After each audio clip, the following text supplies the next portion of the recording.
میں ہوں وصال یوسف ایکسپریس نیوز ایکسکلوسیو کے ساتھ۔ ناظرین، جیسا کہ آپ کے علم میں ہے کہ خیبر پختونخوا جو انسٹیٹیوٹ آف کڈنی ڈیزیز ہے حیات آباد پشاور نے پہلی مرتبہ روبوٹک سرجری کا آغاز کیا ہے، اور اس وقت ہمارے ساتھ آئی کے ڈی کے چیئرمین موجود ہے، ان سے جانتے ہیں اس روبوٹک سرجری کے حوالے سے۔ سر، پہلے تو اپنے تعارف کرے اور اس کے بعد جو پہلی مرتبہ حیات آباد آئی کے ڈی سینٹر میں جو روبوٹک سرجری شروع کی گئی ہے، تو اس کے حوالے سے ذرا بتائیے۔ بسم اللہ الرحمن الرحیم۔ میرا نام ڈاکٹر کامران ہے اور میں یہاں پہ انسٹیٹیوٹ آف کڈنی ڈیزیز میں ایز اے ڈائریکٹر کام کرتا ہوں۔ یہ روبوٹک سرجری جو ہے نا کی پی میں فرسٹ ٹائم یہ ورکشاپ ہو رہا ہے، یہ سرجری فرسٹ ٹائم ہو رہی ہے۔ اس میں جو ہے نا مطلب یو کے سے اسپیشل کنسلٹنٹس آئے ہیں، پروفیسر متین شریف جو کہ ایک دنیا میں اس کا نام ہے، تو وہ جو ہے نا یہاں پہ سرجری آج پرفارم کر رہے ہیں۔ اور اس سے جو ہے نا دو چیزیں ہیں، ایک تو جو ہے نا ہمیں ایک نئی ٹیکنالوجی کے بارے میں اویئرنیس کا ہو گیا، دوسرا ہے کہ جو ہمارے ڈاکٹرز ہیں ان کے لیے ایک ٹریننگ اپرچونیٹی ہے، اور موسٹ امپورٹنٹلی لوگوں میں بھی اویئرنیس آ جائے گی کہ یہ جو ہے نا نئی ایک ٹیکنالوجی ہے۔ جیسے پہلے اوپن سرجری ہوتی تھی، پھر لیپروسکوپی آ گئی، ابھی جو ہے نا اس سے بھی ایک آگے سٹیپ ہے روبوٹک۔ تو روبوٹک سرجری جو ہے نا وہ نہ صرف یہ کہ ایک ایڈوانس ٹیکنالوجی ہے، بلکہ اس میں آپ سیفٹی کو بھی دیکھتے ہیں، اس میں جو سرجیکل آؤٹ کم ہوتے ہیں پیشنٹ کے وہ بھی کافی امپروو ہوتے ہیں اوپن سرجری کے مقابلے میں۔ سر، یہ بھی بتائیے کہ یہ جو عام لوگوں کے لیے مطلب یہ جو ایڈوانس ٹیکنالوجی ہے یہ کتنی فائدہ مند ہوں گی، اور کیا اس کا خرچہ اس عام علاج سے کم آئے گا؟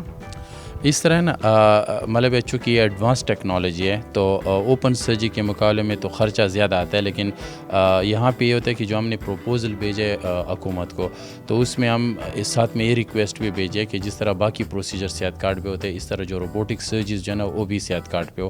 اور روبوٹک سرجری کا جو زیادہ فائدہ ہوتا ہے نا ان مریضوں میں ہوتا ہے جیسے کینسر کے مریض ہو گئے، جن کے گردے کے کینسر ہو، جیسے آج بھی ایک پیشنٹ کی سرجری ہو رہی ہے جس کے گردے کا کینسر ہے، یا پھر وہ پروسیجر جیسے پروسٹیٹ کے کینسر ہو گئے یا مثانے کے کینسر، جس کو آپ اوپن طریقے سے سرجری میں اتنا فائدہ نہیں ہوتا جس طرح آپ کا اپروچ اگر روبوٹک ہو۔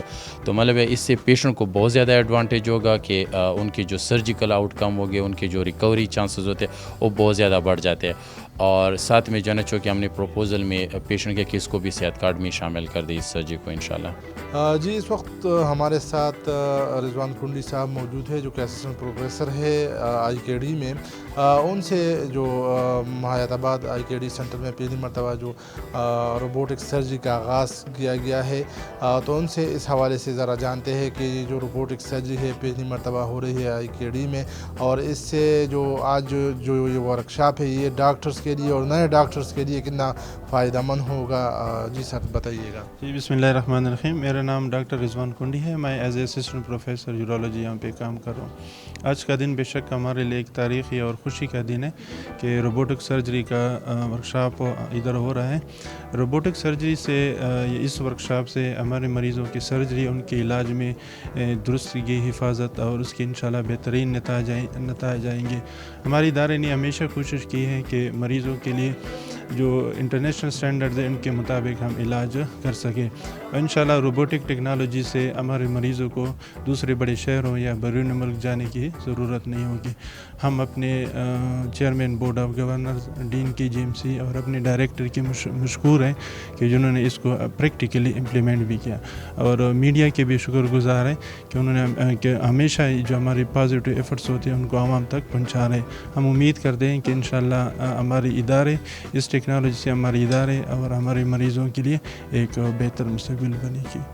جی ناظرین، جیسا کہ آپ نے اسسٹنٹ پروفیسر رضوان کنڈی صاحب کی باتیں سنی، یقیناً جو روبوٹک سرجری ہے جو کہ پہلی مرتبہ انسٹیٹیوٹ آف کڈنی ڈیزیز حیات آباد میں ہو رہی ہے، اور اس سے یہاں کے جو عوام ہیں ان کو بہترین صحت کی سہولیات میسر ہوگی، اور وہ دیگر شہروں کی بجائے یہاں پشاور میں ان کی علاج جو ہے وہ بہتر طریقے سے ہو سکے گا۔